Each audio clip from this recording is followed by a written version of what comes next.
everyone? This is Devil's Rejects Training, and today I'm going to be speaking about UFC 207, the final card for the year, and let's get it underway. I'm starting with the opening bout between Johnny Hendricks versus Neil Magny. A very interesting fight at 170, but when it comes down to it, I'm going to give the win for Neil.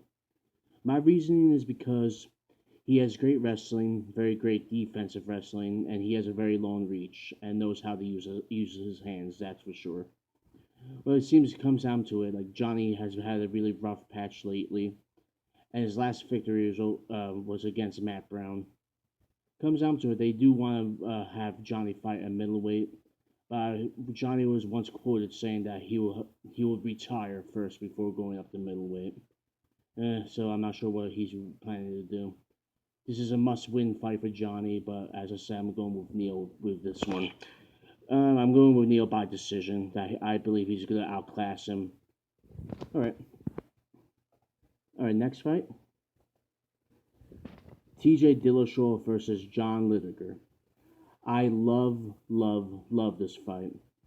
I love this fight even more knowing that if they just didn't give TJ Dillashaw another chance at Dominick Cruz, that he has to earn it.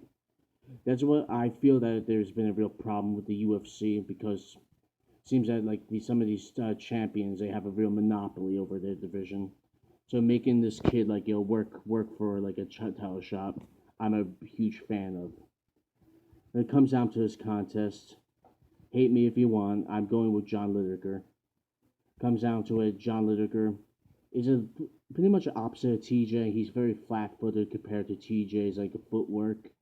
But I believe that John is not going to be mesmerized by TJ's, TJ just jumping around in front of him. With his granite chin, I doubt TJ's going to hurt him. And my prediction is that John Whitaker is going to send him straight to the canvas. I'm going with John by second round knockout. Can't wait to see it. Yep. All right. Next bout. Fabricio Werdum versus Cain Velasquez. And I'm going with Fabricio. To me, I believe Fabricio is Cain Velasquez's kryptonite. And when it comes down to it, Cain has a very pressure-based fighting plan. And it comes down to it, Fabricio with his groundwork, he doesn't crack under the pressure. He's just as deadly on the ground as he is standing up. It comes down to it, Fabricio was beating up Cain the first time on the feet as well. I must admit, a more well-conditioned and more prepared Cain Velasquez. I must admit the fight is going to be a lot more competitive, but I'm still going with Fabricio. And my prediction is I believe Fabricio is going to tap Cain out again by the end of the second round. All right. Co-main event. Dominick Cruz versus Cody Garbrandt. And I am going with the Dominator, Dominick Cruz. To me, I believe Dominick is gonna he is gonna outclass this guy. He's a whole nother level of competition that Cody has never even seen before. Cody has impressive knockout power, that's for sure, but Dominick is just not going to stand there and just let Cody do his work. And if Cody does tag him, Dominick has been in the game for how long? Whenever he got hit really hard, it's been there, done that. And not to mention as well, Cody at one point almost lost a fight to Marcus Brimage, which no disrespect, Marcus is a tough guy as well. But there's a couple of times that Cody got wobbled by that guy. My prediction is Dominick is just going to drag him into deep water and outclass him, and going to win by a very lopsided, unanimous decision. Main event.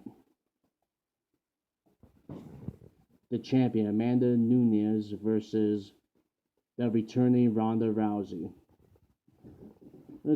It's been a while for Ronda, and let me tell you, when she was a champion, she really did run that ship.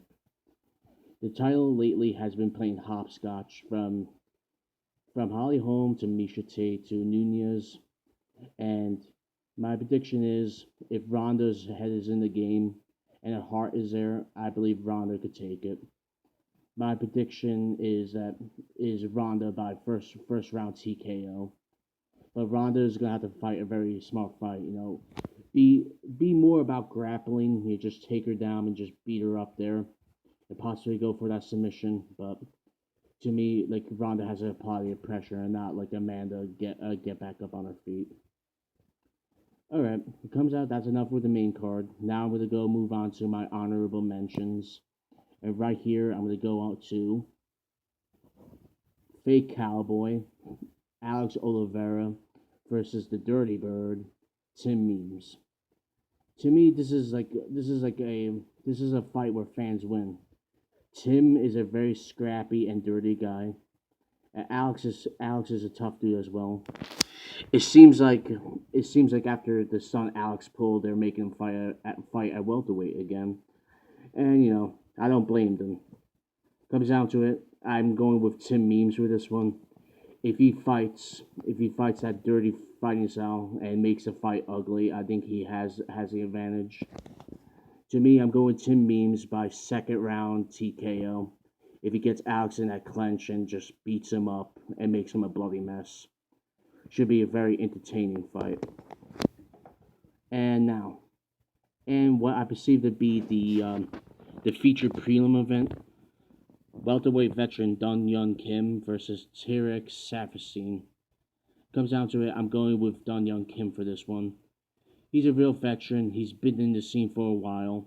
He even has a victory over Nate Diaz from the past. Comes down to TRex Saperstein has had a really rough time in UFC. His record is 2-2, but I think Dun Young Kim gets it done by by keeping good footwork and applying the pressure on him. I think Dun Young Kim gets it by decision. Well, all right. Very well then. That's about it, guys. Thank you for watching. Oh, I hope you all enjoy the card as much as I am. All right, bye.